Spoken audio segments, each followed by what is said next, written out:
is going on, everyone? Welcome to another episode of the Boyz Corner with my man, my co-host, Boyz Corner. Let them know where they can find you, my guy. Yeah, third episode, Boys for Life. Third episode of the Boyz Corner right here on your Thursday night. Thank you guys for watching our show, sharing it, and getting it out there.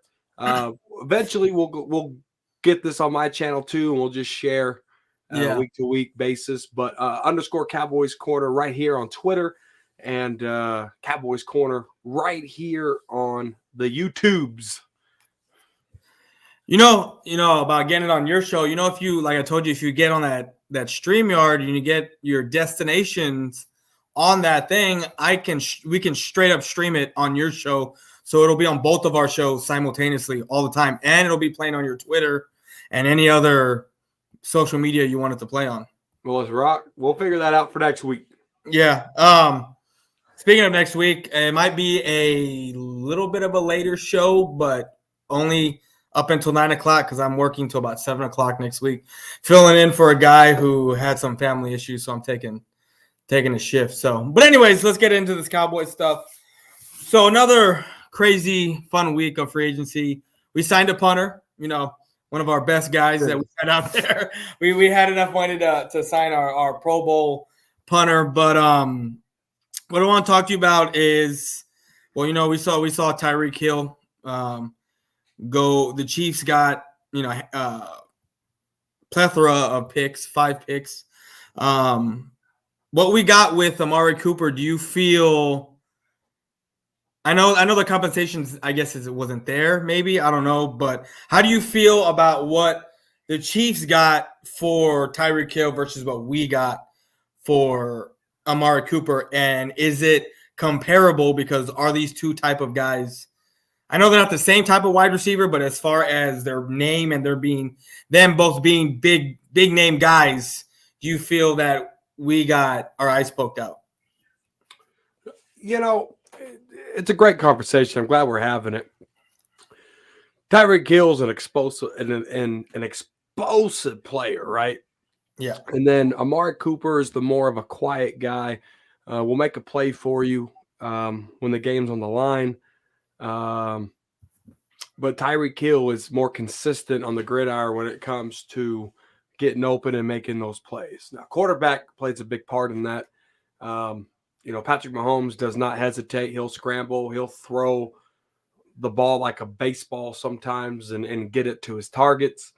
But Amari Cooper is more of a scheme fit type of receiver versus Tyreek Hill is more of, hey, if this route isn't here, just run around like crazy and we'll see what we can come up with.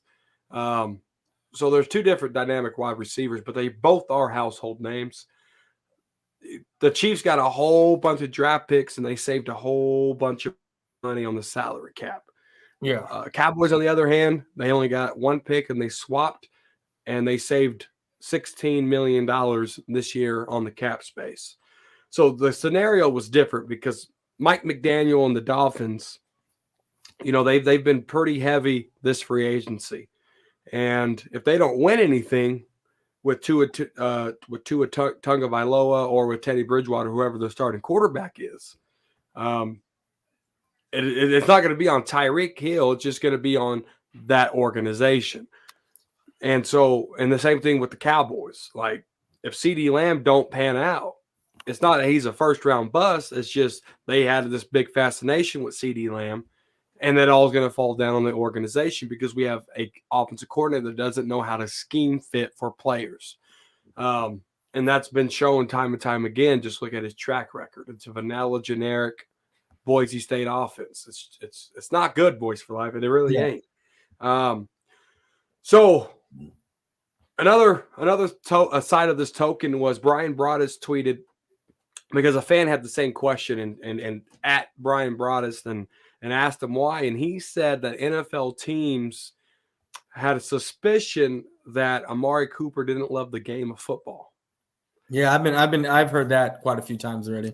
And so, you look at Tyreek Hill and what he brings to the game versus what Amari Cooper brings to the game. I think it's unfair criticism because Amari Cooper, he had toe tap catches, big plays, diving for the ball, all kinds of stuff. So to say he don't love football, I think is a spit in Amari Cooper's face. I think just because you're quiet doesn't mean like accountants. Yeah. Every accountant that I've ever met is boring. They're Yeah. boring at their job. It doesn't mean they don't like accounting. That's just their personality. Yeah. And I think people are just trying to criticize Amari Cooper and fit him into this puzzle, but there's a missing piece to it. The guy loves football, and other teams, probably use that as an excuse and took advantage of the Cowboys because when it comes to trading, the Cowboys don't do a very good job. Yeah. I mean, another guy we can kind of, I don't know if did you ever watch that? It's been years since it's been out, but that Great Wall of Dallas from A Football Life. Did you ever see that on NFL Network? Can't say that I really don't watch a lot of TV. Oh, okay. I really don't. Well, they talked about the Great Wall of Dallas, and they talked to back in the 90s, and Stepnoski is one guy they talked about, and he was kind of the same way. He really, and I don't know if what Amari Cooper was, what he was like outside of the football locker room, but they said Stepnoski was quiet, and he really didn't watch or do anything or even wear a lot of Cowboys gear outside. But when he came time to play, he showed up and he loved the game of football. It's just different in the I guess the eras of, social media of how you're portrayed because you're on a scale 24/7, especially you being a big name like that and then you being a Dallas Cowboy. Well, check this out, though.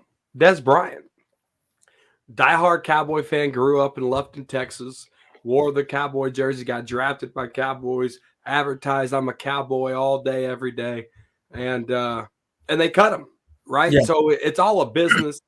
It's a lot of owners. I mean, look at the Miami Dolphin owner, with Brian Flores, paying your coach to tank. Do you love football? You know what I'm saying? Like, there's so many scenarios where a lot of people done it, and that's all the way from executives in the NFL. That's all the way to referees. I mean, there's so many things where you can be like, does they really love football? But it never gets held against them until there's trade compensation on the table, and then they want to use the card. Yeah, I feel it. Yeah, no, that's – I don't know. It's just I mean, I was kind of thinking about this question on the way home from work, and that's why I wanted to ask you what your thoughts were, because to me, they're household names, but they're two completely different type of 100%. 100%. Yeah, so but let's I know we're talking about CeeDee Lamb just right now a little bit.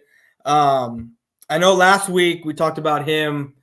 He went 6 weeks without a TD pass? Yeah, right? That's correct. Yep. Now, when I'm looking at his stats right here, yeah, he went 6 weeks without a touchdown pass, but his stats as far as yards, yeah, that six game stretch, he didn't even have his yardage was way down. And I guess that's an attest to Kellen Moore, is it not?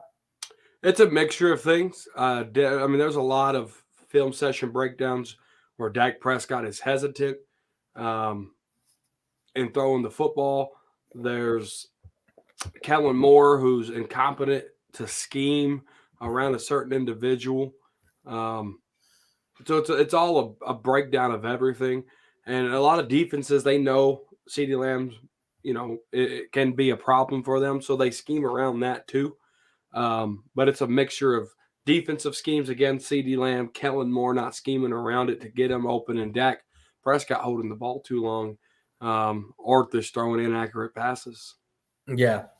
No, yeah, it's the other day I was looking at his stats, and this was something I wanted to talk about, and it was alarming for me to see what he went from his kind of rookie season, what we kind of saw flashes here and there, to where this year it's kind of, I mean, he did have 1,100 yards, if I'm not mistaken. Yeah, he was a Pro Bowl alternate. Yeah. He did everything right, to be a Pro Bowl alternate, things of that sort. Hell, even Dak Prescott was a Pro Bowl alternate, but he declined, But it is what it is. But the thing with CeeDee Lamb is his primary role was the slot.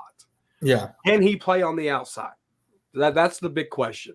If he plays on the outside, can he beat what's in front of him and the safety that's covering up top? We know he could take hits. We know he can have good yards after catch. The problem is, can he do that consistently, and can he find himself open with his route tree in order for that to happen? And that's the concern that many people should have, but they don't have that concern. So there's going to be a lot of weight on CeeDee Lamb's shoulder because Michael Gallup is going to miss about 4 or 5 weeks of the season, right? Yeah. I'm sure they're going to draft a wide receiver. I'm sure James Washington's going to come in here, but we still have Kellen Moore as an offensive coordinator, so I don't expect him to scheme around an offense where it gets CeeDee Lamb the ball and it gets James Washington the ball, Noah Brown the ball. It's just whoever's open. It's generic route system, 5-yard dinks and dunks, and we have to survive around that till Michael Gallup comes back. But who knows where our offense is going to be at?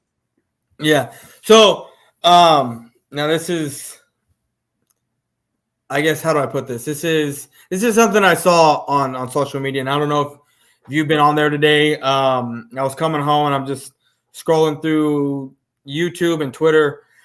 I've seen some headlines where T.Y. Hilton is supposedly talking to the Cowboys or have been in talk to the Cowboys. If he were to come here, how would that change us having to wait on Michael Gallup if he came here?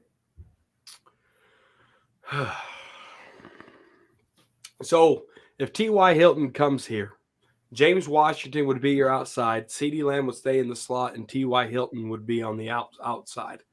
So if they bring T.Y. Hilton in, I can see that happening. Now, he is an older vet, so maybe they keep CeeDee Lamb on the outside and put T.Y. Hilton in the slot, and then have James Washington on the outside. So I could see that scenario happen. But again, it's the Cowboys. Yeah. And if they do it, cool. But we still got Kellen Moore as the offensive coordinator. Yeah. No, I figure there. So as we know, T.Y. Hilton's over there with the Dolphins. You got Cedric Wilson with the Dolphins. And another Cowboys over there in the name of Connor Williams that we're all excited to watch him leave, right? Oh, my gosh, yes. So I have a buddy who is a Dolphins fan. He's his bachelor party that we had, we actually flew down to Miami back in 2014 when Romo had his return game that year when he broke his collarbone and he came back. So we went down there and watched that game. So I was texting him and I asked him, how do you like this T.Y. Hilton trade? He said he loved it. And I was like, yeah, it's a good trade. It's cool. I'm happy for you. But you also got a guy by the name of Connor Williams. Well, he was looking some stuff up and some stuff he showed me. You're saying T.Y. Hilton, you mean Tyreek Hill. Tyreek Hill. Sorry, my bad. But he sent me some stuff on Connor Williams, and I didn't know stuff that he was sending me, and I haven't verified it. It was just I just haven't looked it up, and I just want to throw this at you. Connor Williams, for him being as bad as what we saw him this past year, or overall, he's only allowed 4.94% pressures on true passing sets, which is 6th best among guards that qualify for this. Those stats are great, good, and dandy. Yeah. But the problem with Connor Williams and probably what they're going to inherit in Miami with him is the holding penalties. You can have all the perfect stats in the world, but if you're killing drives and hurting your team with holding penalties or 10-yard penalties, putting you, let's say he holds on 1st and 10, that's a second and it's a 1st and 20 again, right? So all those stats are fine, but if you don't clean up the holding penalties, it means nothing. And I mean, I know you're more of aware of this, and I mean, of course I am too, but when I was talking with him, I was talking about the holding penalties. I was like, man, he likes to hold a lot. I mean, we saw it this year, and I can't think back into the previous years we've had him, but he's always had a holding penalty problem, has he not? Yes. Okay. I just want to make sure, because when I was talking with him, he was saying that he's had a little bit of a problem, but it was not like it was this year. This year it was an extreme. It was an extreme, yes. Yeah. So But yeah, I like to mess with my buddies like that because they got a lot of, I guess they're Cowboy juniors over there taking a lot of Cowboy players. So with what we got coming out right now, the guys we've signed and whatnot, what are you, and I know we've talked about this before, but what are your expectations day one? Because I've been hearing some names already being dropped with the Cowboys, like this Sam Williams out of Ole Miss, I want to say. He's an edge rusher. I don't know if you're too familiar with him. I haven't watched him, no. Yeah. No, I mean, I was watching a little bit about him and what a lot of the guys were saying, but the guys that were talking about him were the guys that you're not beef with, but that you've been on a show, then you weren't on a show, kind of said some stuff on Twitter. But no, man, with us, with what I'm expecting with the Cowboys is for them to reshape this offensive line. I mean, we have Steele. We still got Steele. You're going to expect what's his name, Tyron Smith there to be about miss about 4 or 5 games probably. Average of 3. Yeah. Yeah. So what I'm expecting them is to rebuild this offensive line in this draft, and hopefully we take a guard in that first round. But it was funny, man. Not even a day after we had our show, I text you and I said, man, this team like the back of your hand. That what's his name? LVE signing. Yeah. That 1-year deal. Oh, it was a little bit earlier than what you said, but still it was a 1-year deal. Was it for $3 million? Yep. So, I mean, how do you feel about that? You excited for him to come back the way he stepped it up at the end of last season? Yeah, no, LVE he's the concern with LVE was his health. And so, he broke his collarbone. He had some neck flare-ups. He had neck surgery. So that was the big concern was, coming out of Boise State was his neck. And his neck has plagued him. And he's had highs and he's had really lows here in the NFL. But I think with him playing in the middle and letting Micah Parsons roam is a big key for his success. But the defense, the front seven as a whole, including LV, has to play at a high level in order for LV to excel, because I felt like when people were doing their job, LV was able to clog holes, hit his gaps, have really good gap assignment. I think taking away Jalen Smith away from him actually excelled his game also, because if Jalen Smith is taking bad gaps, which he did a lot late in his career, then LVE would have to go above and beyond to try to make that up, and it just didn't look good for LVE. So as long as Micah Parsons, LVE is going to get a big contract. As long as he can stay healthy and he can be consistent like he was at the tail end of the season. But I was real surprised that his market didn't heat up as much as it did, and he's only coming back on basically a team-friendly deal.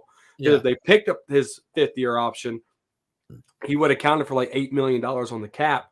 But he's only counting. The Cowboys decided not to do that, and they got him for 3. So kudos on the Cowboys front office part for doing that, But at the same time, LVE still has a lot to prove to get that bigger payday that he might think he deserves. See, I thought that 5th-year option was a $12 million hit. Was it? It was anywhere. It was bigger than $3 million. I'll tell you that. Yeah. No. Yeah, we did a good job there. But the next guy I want to talk about is Jaron Curse. I know a lot of people were happy about him coming back, and I mean, I am too. I mean, in this Dan Quinn system, he's in that 1 year he excelled, and like we talked about last show, I need to see consistency. Can you do it again, and then can you do it a year, and then if you can do it 3 years in a row, or you're having consistent, I don't mind giving you that money because guess what, you proved it to me. I'm happy that the Cowboys stuck to their guns. They didn't overpay. They, a lot of this fan base wanted to give Curse the bag essentially, right? When it was his first year as a true safety, and he showed up and he showed out. But now, can you consistently do it in this Dan Quinn system? And I think this is even though last year was kind of it was a prove it deal, 1 year prove it deal. I think this year, this 2-year deal is the actual prove it deal. Can you prove to consistently do it? And if you can, then either the Cowboys are going to keep you or you're going to get that big payday somewhere else. Yeah, no, for sure. Like I told you last show, Jaron Curse had this big, gigantic number in his head. I think his contract evens out to like $5 million per year. I think that's what his contract was last year. So it's the same contract. It's just there's another year added and probably more guarantees, but not very much. But like I said, Jaron Curse had this big number in his head. His market was stale because he had that big number into his head. And, we talked about that last week, and it's essentially the same contract as last year, except it's a 2-year deal. So he came to his senses, so to speak, and he talked about I want to be paid what I'm worth. Well, you're still an average, safety because you don't have a lot of skins on the wall. So here's your payday, take it or leave it, because other teams ain't calling. I'm sure his agent had a big part of that too. Yeah, no, I 100% agree.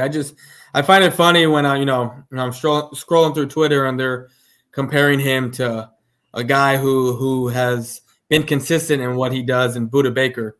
So I found that funny. That's a horrible comparison. Yeah, no. That's a horrible comparison. That's two different styles. Yeah, no. I think they were just comparing the statistics. In the guys, which, like I've said before, statistics don't tell the whole story. They don't tell a lot of the stuff. Cowboys had a number one offense in the NFL, and they were one and done at home in the playoffs. I know, man, but try telling that to anyone else and all these other Cowboys. Stats is just a glorified number. Yeah, 32 teams lost this year. It doesn't matter if you got into an AFC championship game, an NFC championship game. It doesn't matter if you go to the Super Bowl. The only thing that matters is if you win that Super Bowl. Yeah, exactly. We don't play this game for stats. We play it to hoist Lombardi. Yeah.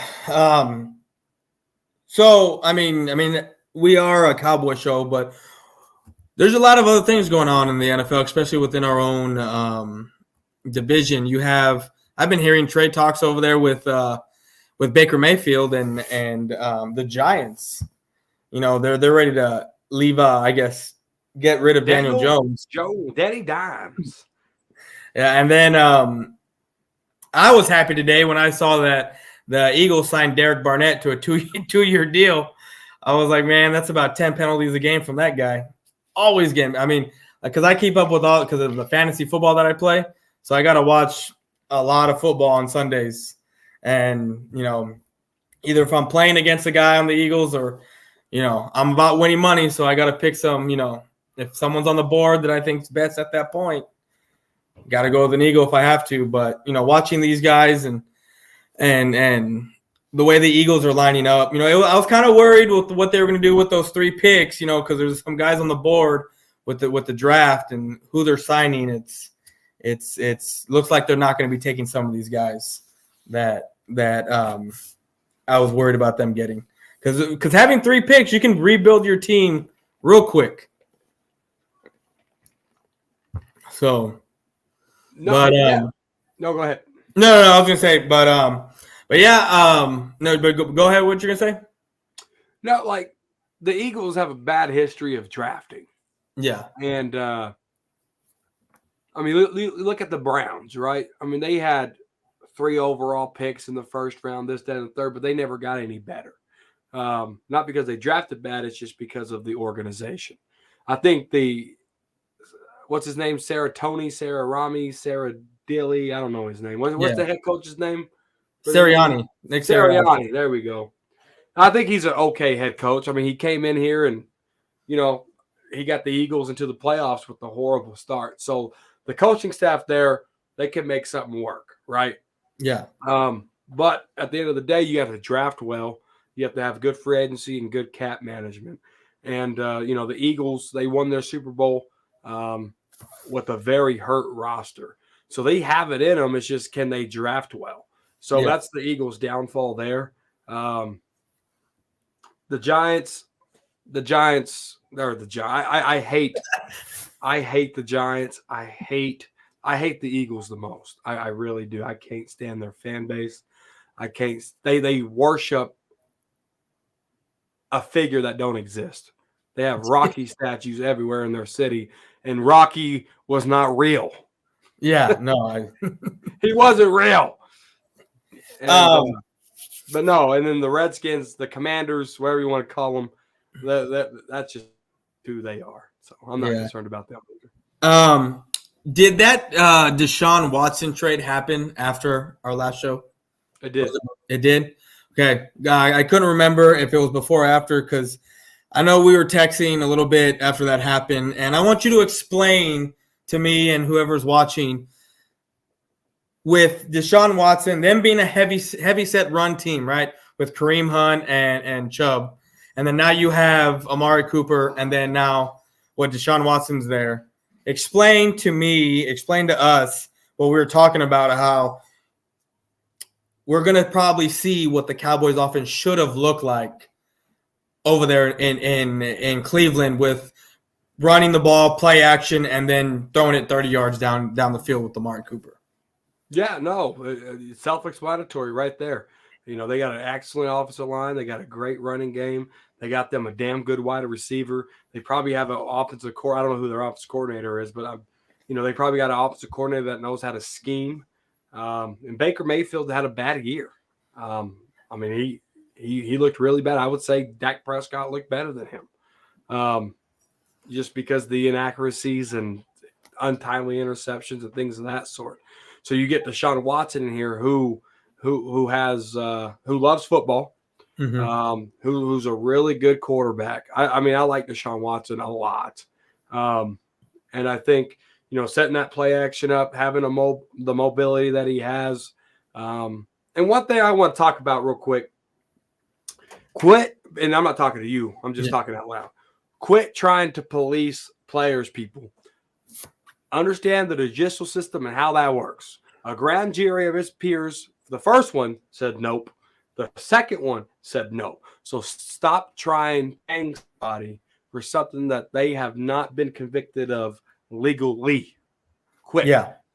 Quit. I've seen a Yahoo article talking about how soft the NFL is for this Deshaun Watson. Who are you, bud? What do you know about the case? Because 2 grand juries already said there's no crime was committed. So who are these people to judge this guy? They're nobody. They're absolutely morons. Know how the shit works, okay? Yeah. So that's my soapbox. I'm off of it now. But I think Deshaun Watson go to the Browns and the pieces they're picking up and what they're building there, they're going to be a legit contender. Yeah, no, they're looking. I think I saw like a AFC power ranking. I think they were up there when with the pickups that they got. And on that, to add on to what you said about Deshaun Watson and the grand juries, I'm with you right there. I can't stand people, but there's always two court systems. It's the court system and the court of law, and then the people's court of how they view you. And it's funny to me when I see, him, the grand jury found nothing on this guy twice, nothing's there, but yet people want to still say, oh, that he did this and he did that, and he's a scumbag. And I'm just like, how? He's been acquitted of everything. I don't get how the Browns are a sorry organization because they went up to go pick up a talent the way that talent of Deshaun Watson. Here's my thing: like Zeke coming in here, right, with the domestic violence hanging over his head. No charges were found. The NFL suspended him just because. And you look at Zeke's career. What endorsements did he get? What in commercials did he get? Because the NFL decided to take power into their own hands and try to convict a player of something that they were not brought up upon charges to in the real court system. Yeah. Right. And so Zeke lost a lot of money because the NFL decided to take powers into their own hands, take matters into their own hands, and suspended him for no reason at all. And what's crazy to me is that it was not even while he was in the NFL that this happened. That's true. This happened in college. He went through court through college while he was in everything was acquitted. All that there was even and I don't know if like I said, I don't know, but I know there was messages out there that were saying that she was going to frame him, that she made this up, all that, and somehow they still that was crazy to me. I don't understand how that even can come about, of how the NFL can be like, oh, you're suspended for no reason.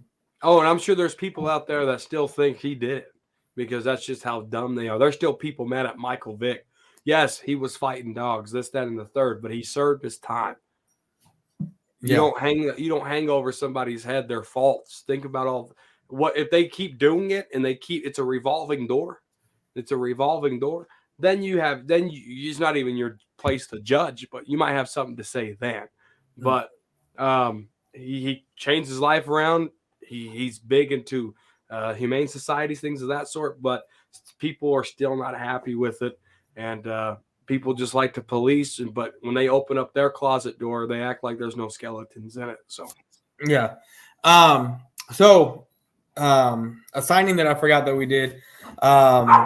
What's his name? The one that was with Dan Quinn for a little bit. Dante Fowler. Fowler. What do you, with him being reunited with Dan Quinn in this defense now? Because I was looking at his stats. I think over those 2 years that he only had like seven sacks, right? But he was hurt or something happened or Dan Quinn got fired, where he was only with Dan Quinn for such a small time, right? How do you feel with him being reunited? What kind of role do you think he's going to be playing in this defense this year?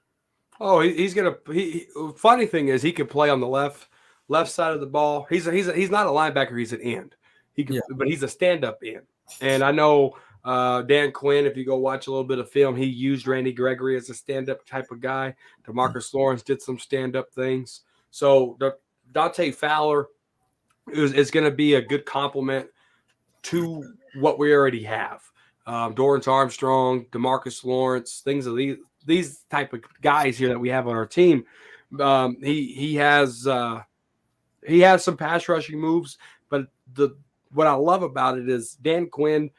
He wasn't able to coach these guys as a head coach like he is being as a defensive coordinator. Just look at all the time he spent with Micah Parsons. He kind of resurrected LVE's career as of late. Look what he did with Jaron Kearse, Brett Urban, Carlos Watkins. So you take that, and then if you don't believe in Dan Quinn now, you'll never believe in Dan Quinn. So Dan Quinn can turn this, we talked about that Rod Marinelli magic with George Selvey and Jeremy Mincey and all these guys. Dan Quinn's magic is that, but up that thing by about 10. Dan Quinn can find scheme fits around his players. Dan Quinn can get every ounce of sweat out of his players, because people love to play for Dan Quinn. Dante Fowler known Dan Quinn since high school, so they're real familiar with each other. So I look for him to be rotating around left side, right side, hell, probably even up the middle every once in a while. I wouldn't be surprised if DeMarcus Lawrence is playing the 3, Dante Fowler's playing the left, and Micah Parsons playing the right, and he says, "Go get him." There's going to be a lot of possibilities and a lot of things that you can use in Dante Fowler, and it's just up to Dan Quinn to tap that potential that's there, because he has been a first-round bust in his career. Had high expectations and gave little to no results. So it's going to be interesting to see how Dan Quinn uses him. Yeah. No, that's a very good take on that. So with Dan Quinn being in his second year, it seemed like everyone wanted to burn the building down when, we were letting go guys left and right, but it seems like it's kind of gotten, a little bit better with the signings that we've had. How do you feel that with Dan Quinn here and the signings that we've had on the defensive side, bringing back Kearse, bringing back Fowler, retaining DeMarcus Lawrence, because let's be real, he wanted to be released, right? I don't know if you saw that thing that he did, his little podcast. He wanted to be released because they wanted to give him less money or ask for less money. And they threw a number at him, whatever, right?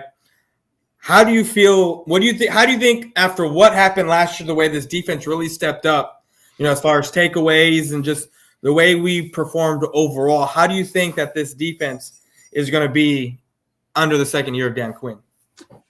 Yeah, no, great question. I think so. We talk about, Malik Hooker coming back, Jaron Kearse coming back, Micah Parsons going to his second year. Tank probably feels rejuvenated. He's doing off-season captain workouts where he gets the defensive line together and they go work out, right? So they're all taking the necessary steps to get better. And you look at the positions that they haven't addressed yet that they should have addressed. Defensive end still. I know we signed Dante Fowler, but defensive end, they're going to draft one of those. They're going to draft a linebacker, and they might even draft a safety. So those are going to be three key areas that they're going to probably do in the draft. You look on the offensive side of the ball, they haven't touched offensive line. So they're probably going to go offensive line in the draft. They're probably going to go wide receiver. Hell, they might even go tight end and running back. So they value some positions. They're betting that they can get the players that they like. I'm sure they're probably halfway done building their draft board. So, like I said, expect a safety, expect a linebacker, expect an exterior, interior lineman, one or the other. Expect a tight end, a running back, and a wide receiver. And those are going to be your draft picks. Yeah, no, I mean, I like that. I mean, especially with, the safety position, we've been wanting a top-notch safety out of the draft for quite a while, or even a safety, because explain to me why, maybe you know why, aside from Roy Williams and Darren Woodson, a top-notch safety, why is it that the Cowboys don't value that position the way they value other ones? They've had crutches there that was able to do enough. So Jeff Heath was able to do enough. Barry Church led the team in tackles for many years. He just done Byron Jones. They tried to invest in that safety position and convert Byron Jones to a safety. It didn't work out. He went back to corner and became Chris Richard's number one corner. So they've tried it, but they've had guys that was able to just do enough.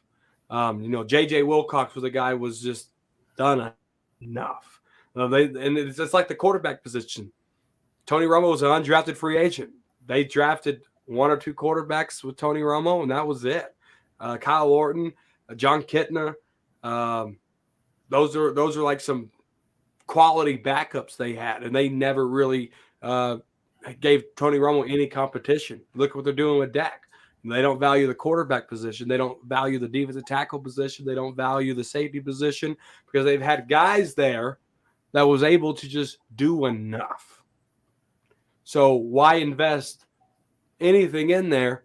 So why replace the 2x4 in your drywall if it's still holding up the drywall, right? Yeah. It was just enough guys that was able to hold that drywall up well enough where they didn't think they needed that position addressed. No, yeah, no, I agree. It's crazy. I never really thought about them not investing or not valuing the quarterback position as what you brought up, because for the longest time we had Troy Aikman, and then now that I'm thinking about it, you're right. I mean, the slew of random quarterbacks that we had. Stephen McGee, remember him? Yeah. Chad Hutchins, right? The baseball guy, like just a whole bunch of random guys until Romo got there, which, I mean, hats off to Romo, but, I mean, he was an undrafted free agent, that Bill Parcells and liked. Sean Payton. Yeah. And Sean Payton that liked. And then same thing with Dak. He had a spectacular rookie season, and then to you, he fell off. The next year, to me, it took a little bit, but, for me, he kind of fell off. But it's just interesting that you would think in a league that has such value at that position that the Cowboys don't. They don't. Look what Bill Belichick did. Drafted Jimmy Garoppolo right behind Tom Brady, right? Was able to trade him off and say, hey, we got the next best. No one's seen Jimmy Garoppolo play. But, hey, we got the next best thing. He did it with Matt Castle. He did it with Jimmy Garoppolo. And he was able to get some value. Cowboys don't do that. They try to stay loyal. And it bites them in the ass because there's plenty of quarterbacks they probably could have drafted and developed and got some kind of compensation for them. They just don't do it. Yeah, no, yeah, I mean, it's crazy to think that, you had an undrafted free agent, I don't want to say hold this team together, but did enough to get us where we needed to be to keep us out of those 5-12, 13-3 seasons to where it kept the fans holding on just enough to keep us there. And it seems like we're doing the same thing with Dak Prescott. He's doing enough to get us there. You see those flashes here and there, and a lot of people drink the Kool-Aid too early, but it's just enough to keep us coming back. And I mean, and I get it. You and I are diehard fans along with a lot of other people. So we're always going to be here no matter what. But it just seems like there's that other group of Cowboy fans that, I mean, you've seen it on Twitter, people doing resignation letters to go to other teams, right? So stupid. So stupid. But it's like Jerry Jones just holding that. What's that guy with that commercial with the dollar bill? Oh, you almost got it. Yeah, you almost got it. It's just he's just holding it right there for us to be like, okay, maybe next year we can do it because Dak did, maybe next year. And I mean, I feel like we've been in that since, God, I don't even know when. Well, it's a great point that what you're saying there, because how many times have we heard, oh, we're one player away. Oh, we're one healthy player away. Yeah. Oh my gosh, we're 8-8. All we need is win and go home. We just needed one good play from somebody, right? Oh my gosh, this, that, and the third. And Cowboys do a really good job at sucking 80% of the fan base into that. Yeah. It's like we're only one player away. We're only one player away. And, we need safety. We need safety. And they draft guys like Randy Gregory in the second, Jalen Smith in the second. They draft, what the hell was his name? Tristan Hill, right? They draft all these. Tristan Hill was a second-round pick, right? They do stupid things in the second round where you can go get you a quality safety. You can go get you a quality wide receiver. You can go get you. I mean, look, our number one wide receiver before Dez was Miles Austin. He was an undrafted free agent. Like, they just do enough. Cole Beasley came in here as an undrafted free agent out of Little Elm, Texas, and was able to do something. So, like, they're like, oh, we didn't draft this, but hey, look what we found over here as an undrafted free agent. We found Tony Romo. We found Miles Austin. We found Cole Beasley. We found Barry Church, right? They do all this stuff just to distract them. Boom, boom, boom, boom. But they're not addressing the real need of the football team.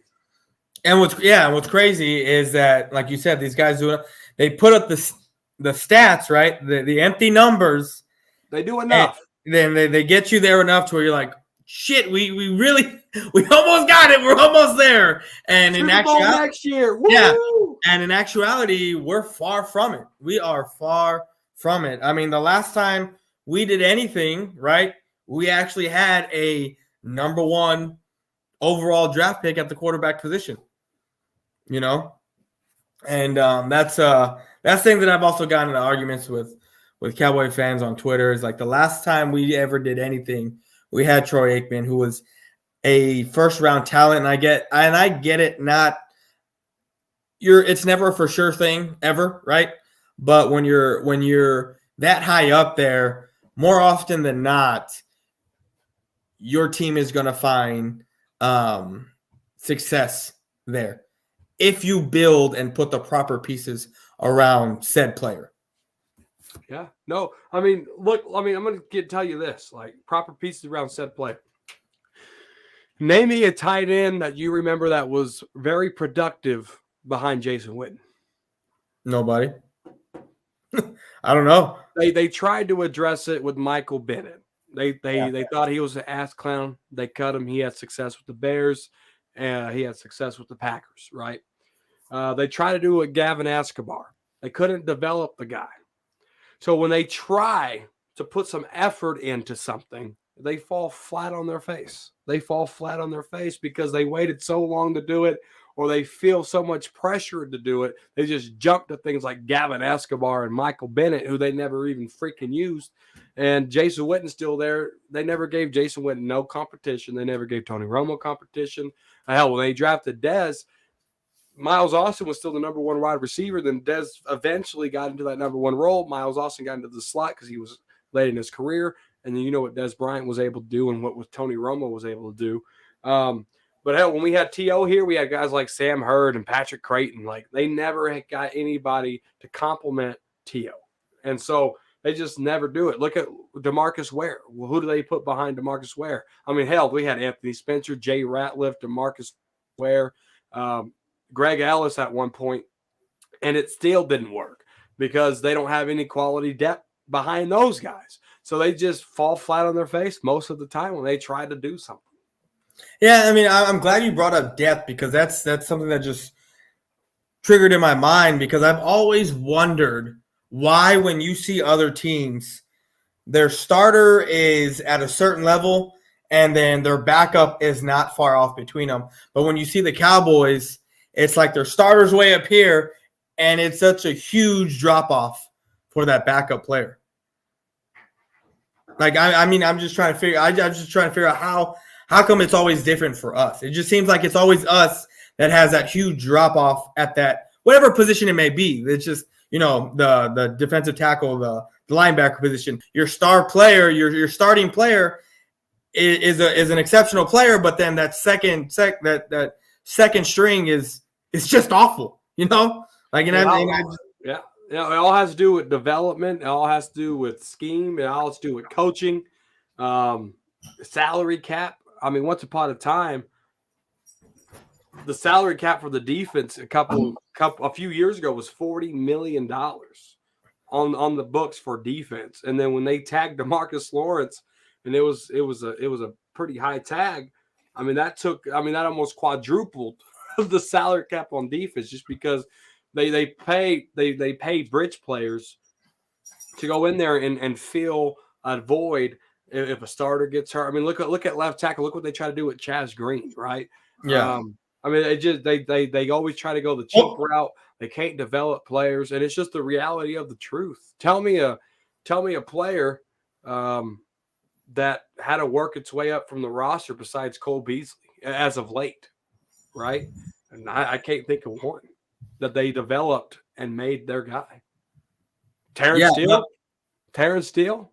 I mean, that's probably one. That's about it.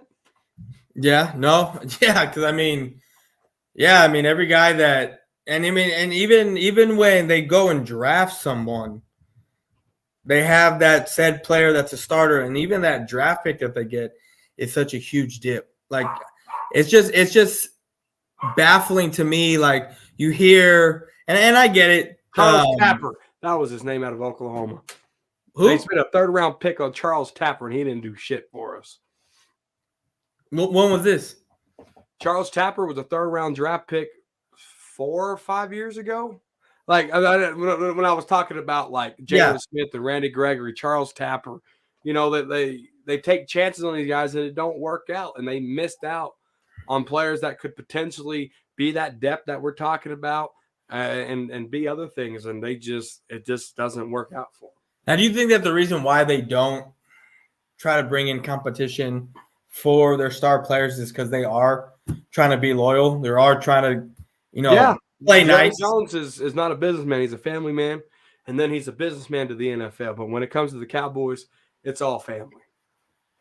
Yeah, which I think that's one thing I've always disliked about Jerry is that he wears his heart on his sleeve with his players. You know, he wants to give them the world. And, I mean, he did it to himself when he fought for the salary cap, you know, back when, you know, when that came about. And you can't pay all your guys, you know. You can't give all your guys that top money like he would like to. And that's one thing that's always bothered me with Jerry Jones. He doesn't treat it like a business. He treats it, like you said, a family. And that's one thing I want to give kudos to with at least the Patriots and what Bill Belichick does is he'll have his top guy. And once they want big money, you know what? I need to keep this going because I'm about winning. I'm gonna trade them off over here and get these draft picks so I can keep this wheel rolling and keep me winning, And that's the Cowboys get so excited on compensatory picks. Oh, I know. Oh, we're gonna let them go so we might get a 3rd round compensatory pick. When I started YouTube and doing this, I mean, I knew comp picks more or less. I knew what they were, but I started hearing that a lot with videos I'd watch of Cowboy fans. Oh, we're gonna get, we're gonna get a 3rd round comp pick, or we're gonna get this comp pick, and it's just like, why? We don't do anything with these picks. With those picks, we reach for guys at spots that we could have got them in a different round. You want to hear a fun fact? What's up? DeMarco Murray signed with the Eagles. Cowboys got a compensatory pick for him, and that's how we got Dak Prescott. Oh, really? Yes. Wow. Compensatory. I've been saying the word wrong. Compensatory pick. Yeah. Wow, that's crazy. In the 4th round, and that's how we got Dak Prescott. That's how we got that. That is DeMarco Murray. That is crazy. And then we didn't even want Dak Prescott. They wanted Lynch. Yeah. Right? Paxton Lynch. I mean, they wanted Connor Cook, or what was his name? Connor something. And they wanted Dak, kind of just fell in their lap. Yeah. But no, man, it's very interesting the way, you and I have been talking and kind of uncovering a whole bunch of problems that you and I have seen for the longest time. And I enjoy talking to you about this stuff because, like I told you last show, you're helping me realize a whole bunch of a different side of things that I've never, really paid attention to, because like I told you before, football growing up wasn't my game and baseball was mine. So understanding everything, you're helping me out a lot with this stuff. And I enjoy talking to you about this because we're basically on the same page with a lot of this stuff. Oh, yeah, 100%. No, when I can't remember who reached out to me. Dang, what was his name? Bird Gang 31. Is that what? I don't. Yeah, that guy. And he goes, "You want to, go live with, Boys for Life?" And he was talking about another channel coming on. And I was like, "Oh no, don't bring that channel here. I'm telling you, I won't do it." And he was like, "Well, they're thinking about it." I was like, "Well, don't make sure they don't come, because I will not do any content with them." Yeah. And, I said, I will do it with Boys for Life though, because I wanted to get to know you. You have good, thoughts and things of that sort. So it's been fun. Three episodes in, and I look forward to Thursday night football talk with you, man. On the Boyz Corner, damn it. The Boyz Corner. On Cowboy Nations Network. Yeah. But no, we actually, our shows are on Thursday night. So I don't know. Like, I know the draft is in almost a month. I don't know if you watched the draft that day. If you want to do something before the draft starts, we might be able to do something before the draft starts. We on the Frisco Report, the shows I do on Tuesdays, we do a live draft watch on that channel. So okay, got you. Before the draft, but during the draft, I would be on the Frisco Report. Oh, okay. Hey, and then that Frisco Report, I deleted it off my podcast listing because it wouldn't play, and then I subscribed or whatever to it, and it's still giving me that problem to where it's like not allowing me to play anything on the Apple podcast thing that comes on your phone. I'll reach out to Joe and let him know that.